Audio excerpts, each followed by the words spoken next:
Greetings, everyone, and welcome to the BlastCast. I am Jarrus, and with me, as always, is the man who's won 3 times in a row the most punchable face in America, Lightning Dragon. I don't think that's true. Oh, they wish it was true. I think that's your award. You just wrote my name on it. That's not masking tape, I swear. Alright, this week on Around the Verse. Well, there's only a couple of things I want to go over on that. First of all is that the UI has been rewritten for the visor, so the vehicle status hologram is using the render-to-texture technology, so it's a true reflection of the in-game entity. The Terrapin, Razor, Cyclone, and Reclaimer are approaching flight ready and getting visual effects added. And they're currently working on the service beacons for 3.1 to allow players to pay each other for services. I'm not going to get into what kind of services those might be. Giggity. Of course, the main part of the show was about optimizations. Now, I'm not a network guy, so I'm not even going to pretend that I can explain this all to you. If you're interested in knowing what they're doing with optimizations, I do highly recommend that you go ahead and watch it. But I won't do it justice here. I guarantee you I won't do it justice. The short version, if you're not interested in watching, is there's a lot of different things, and it's not as easy as it sounds. That's a good summary. And Reverse the Verse this week was actually even more about optimizations. Now, if they could just optimize all the shows that they put out that repeat the same information. I was just thinking they didn't optimize their optimizations. Yeah. The Redundancy Department of Redundancy called. Server migration is needed before multiple systems can be implemented. Someone asked, are massive fleet battles still feasible? Yes. And they are indeed still attempting to make the game a single shard, not just separated by countries, but what's going to be the major defining factor of that is ping. Someone had asked if bind culling was difficult to use with optical magnification equipment. And they said, yeah, actually kind of is, because the game draws out things that you're not around, but with something like, a binoculars or a sniper rifle, when you zoom in, it needs to be sure that it's drawing in those things that normally it wouldn't, because you're standing over there and the game needs to treat it like you're not, basically. What are the blockers to spawn capital ships in the persistent universe? Well, they currently can be spawned in the persistent universe. They're just not implemented due to optimizations and specialized mechanics that currently aren't on board, like docking rings, like the extendable kind of ring that will go into the side of the ship. Things like that they want to do that's not in yet. Alright, and calling all devs. Will outposts on planets always be this small, or will they get more complex? And pretty much, yeah, they're always going to be kind of tiny, but they have large cities and things in the game, so if you're looking for something larger, there you go. There have been a number of devs describing server-side patches for the persistent universe. Is there any chance of getting these patch notes, or to know what was changed on the server? Most of the time, these hotfixes, they don't have patch notes for them. It would slow down the process if they made patch notes for every internal server-side patch that they did to provide to the players. They'd rather just be more efficient and get those updates out to you faster. Changed one of the floor levels in X and Y station. The Z level was a +1, and it was actually supposed to be a 0. That sounds like amazing reading. Can I have that in novel form? I mean, as someone who is messed in game editing, kind of like that, world building, sometimes, to make one room look really good, you spend upwards of hours on it, and it looks really good after the end, but when you look at it, you're like, man, I wasted so much time to make this look at least decent. Oh yeah, I did mods too. Back in the day, I did, show my age again. When Doom came out, you whippersnappers? Back when I was young, I used DoomCAD to make Doom levels that were co-op. I had a code uphill both ways. Yeah, I actually did. I used DoomCAD to make Doom levels, and I would spend all day on a room because back then, every shadow in the room was actually a separate room with invisible walls. So if you wanted lighting effects, you had to create a room for every lighting effect. Fun times. Oh yeah. What can you tell us about the future of our personal hangars? Well, basically, they're being fixed. Yeah, basically they're being reworked.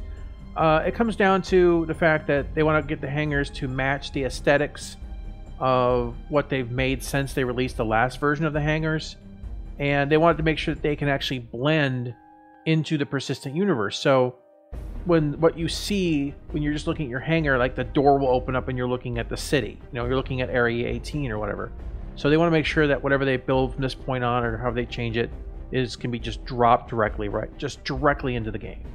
Repair is shown on the roadmap for 3.3, but we don't have repair ships. How is this going to work? Well, magic. Obviously the hand tool. So they're going to... It's magic. We're adding space magic to the game, so pretty soon we're going to actually have a Jedi, because they're space wizards. Or that. No, they're going to start with the hand tool, and then they're going to make drones work, and then they're going to go ahead and then move it up from there. I imagine, because they've shown I'm not even remember the name of the ship, the stupid repair ship, because that repairs with drones now, and the refueling stuff and repairing in the game currently in the PU is also a drone-based thing. I imagine all ships are going to be drone-based repairs and refueling and all that kind of stuff, which kind of makes sense, though it's a little bit cheesy. It's probably a lot easier for them to make that. So I imagine ships that were supposed to have that are going to be refit to have them. So that's a great sentence right there. So for example, we've already talked about this before, the Starfarer, right? The Starfarer does not have drones on it right now. Yeah, so it's supposed to have a boom arm. Yeah, it's most likely going to be refit to have like refueling drones like on that, like next to that catwalk or something. I can see that being a definite option if they can't get the boom arm to work right. So, because but at least they have a standby, Yeah, because the boom arm is going to be on the same thing of like the physics grids colliding, and I imagine it's more trouble than it's worth. And it might be. Yeah, it's probably just easier to have a drone, because a drone basically all you have to do is have the animation fly to an XYZ position on the ship, and then play an animation where like a little hose comes out. And that has absolutely nothing to do with physics. I mean, it's just an animation. Yeah. Well, I saved the best for last. This one was actually asked earlier, but this is kind of the one I wanted to talk about a little bit. Because it's worded very strangely. Yeah, it is. How will player-to-player interdiction work? And will it require special equipment, or will special ships be needed? And how do they keep the ship from jumping away once pulled out? Well, here's the thing. It sounds like the equipment is like something you deploy. Now, I don't know if that means you need to have something like a cutlass to do it, but basically you deploy something and then it creates a field or an area around that particular deployable, and it drops ships out. Now, here's the thing with that. A couple things. A lot of things. How big is that circle? How big is that sphere, I should say? Not big enough is the answer. Yeah, because and if you're inside it, then you can't jump. So think how, once again, I gotta go back to old Hitchhiker's Guide to the Galaxy, but space is big. It's really, really big. And outside of the major travel lanes, I can't see this being useful at all. Because all I'm gonna do as a player, once they give us the ability to set our own coordinates, I'm gonna make the most random. I'm gonna go this direction, then this direction, and that direction, and then make it to the wormhole. Because if they don't know where you are, how are they gonna find you? How are they gonna intercept you? You just, as I said, space is Random big. Pick a direction. Yeah. Pirates spawn on your course and direction, and then you'll be like, "That is bullcrap and unimmersive."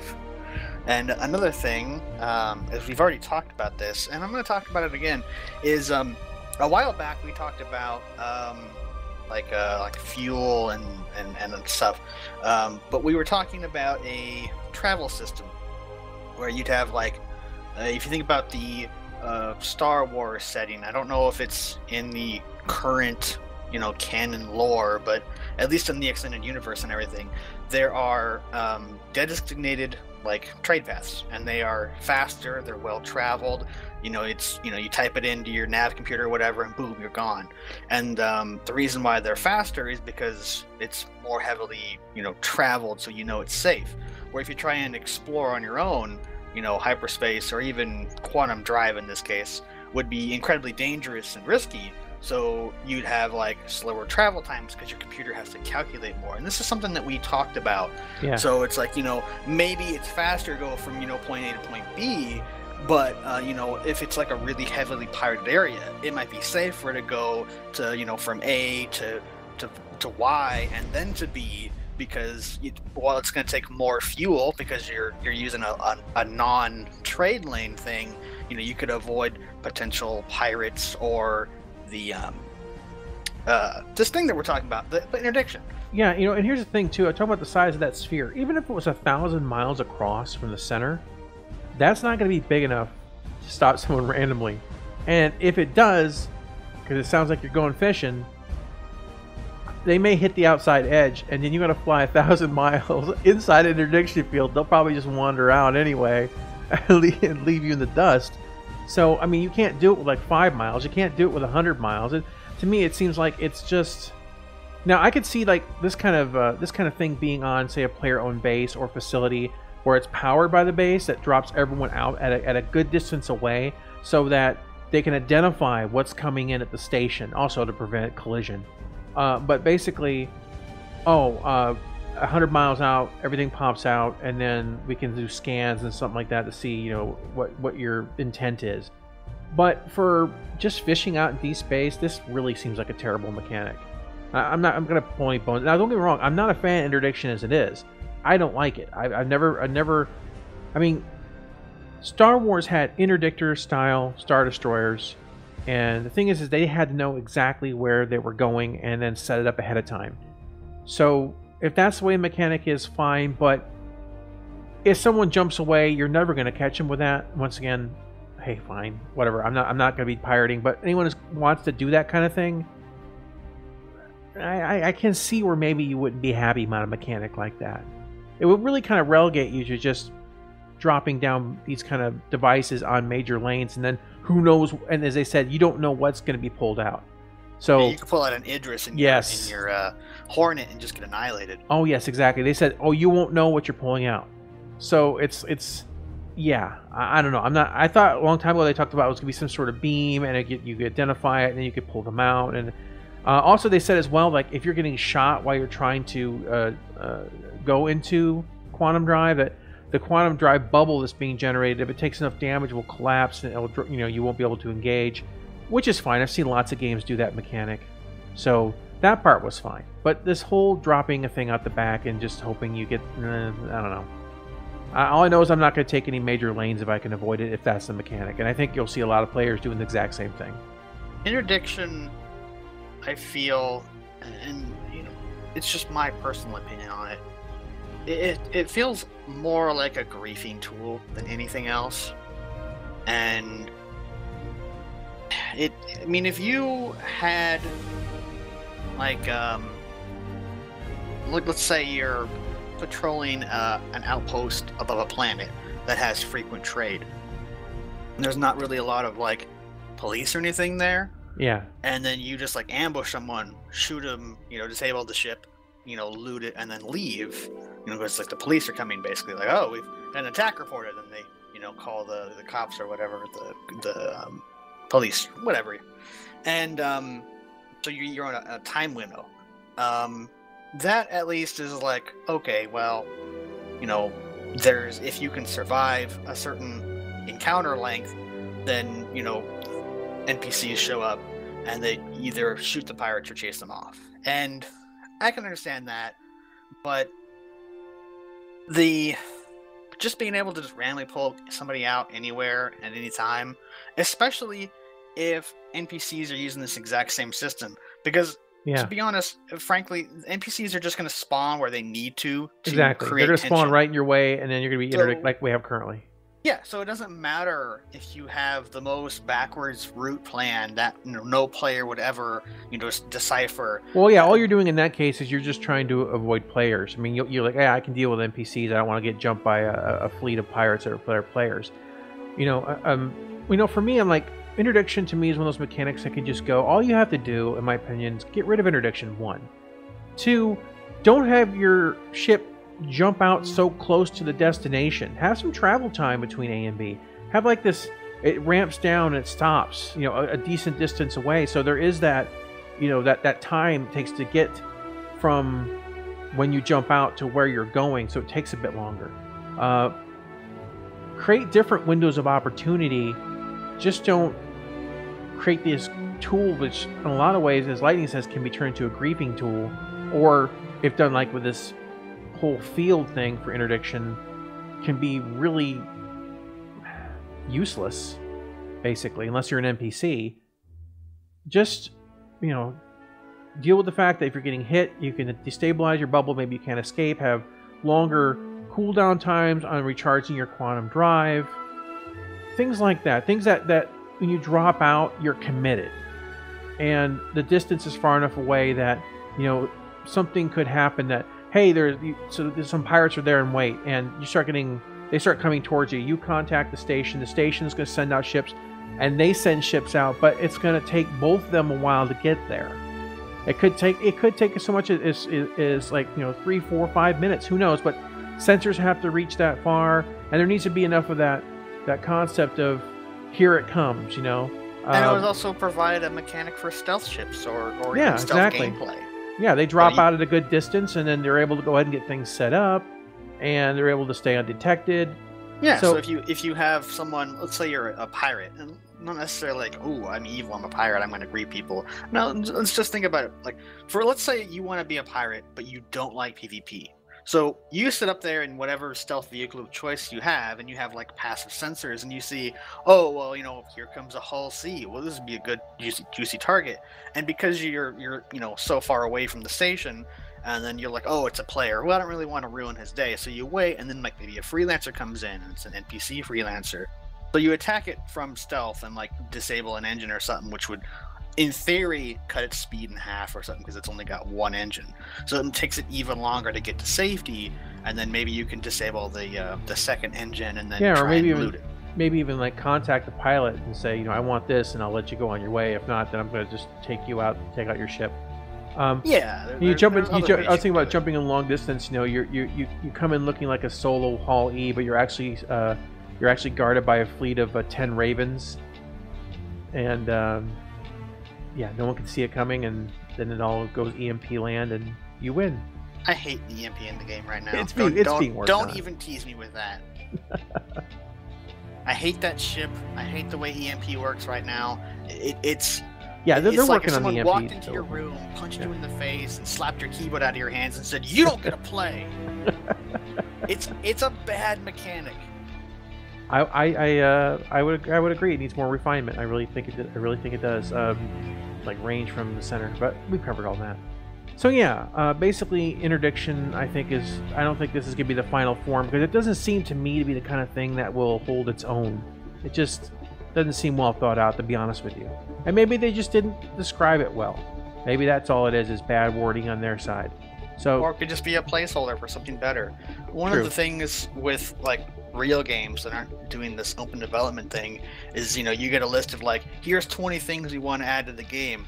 And if you're like the manager or whatever, you look at them and like, wow, all these ideas are really good. But like, oh, well, our deadline is here, so we're going to like cut half of them out. So you might have had 20 really good ideas, but you narrowed it down to like 10 great ideas. And with Star Citizen, I don't think we get that. We don't have any of that crap. And I think it's actually hurting the game in the long run to just not have the kind of focus that like people with a deadline would. Not that I'm saying deadlines are a good thing, because you can end up with a really shitty product because, oh well, here's the deadline, we just have to release what we have. Assassin's Creed eyeball man. Yeah, but I mean, you need to have some sense of urgency on these things, and CIG, as far as I've seen, does not. Well, I feel that they probably do have some sense of urgency. I think the big push they want to do is get up and running to get Squadron 42 out. I think as far as the persistent universe goes, that they feel that they have as much time as they want. But I think the real pressure is Squadron 42, because that thing's already 2 years past a date I think they wanted to launch it, maybe 3 or 4. So that might be the one. But outside of that, the persistent universe is an ongoing development. I think they look at it that way too. All right, and this week on the Extra Cast, Lightning Dragon and I continue our Stellaris game, and we actually have a conversation talking about the fall of our favorite gaming companies, the things they're doing, and gaming companies all around. So it was a pretty good conversation. So hope you enjoy that. And on Sunday, I take a brief intermission from my initial playthrough video on Infinity Battlescape because I got home from work that morning and I said, you know, I understand the mechanics a lot more because I put like 5 or 6 hours in after that video. So I got home bright and early, didn't even go to bed, jumped back on and went into the game to show you the breakdown of all the systems that I didn't understand when I made the initial video. So, and at the end of it, I show you a massive, and I mean ridiculously massive battle that occurs, and it's amazing, and just wow. Alright guys, well that's about everything for this week's BlastCast. Feel free to leave your comments down below about this whole interdiction mechanic thing. I mean, how do you see interdiction working? How would you like it to work? Do you think their system is going to work? Do you think that we're just jerks? That kind of rhymes there, that's why I threw it in. Anyway, yeah, it's about everything. So we will catch you on the next one, guys. Bye-bye.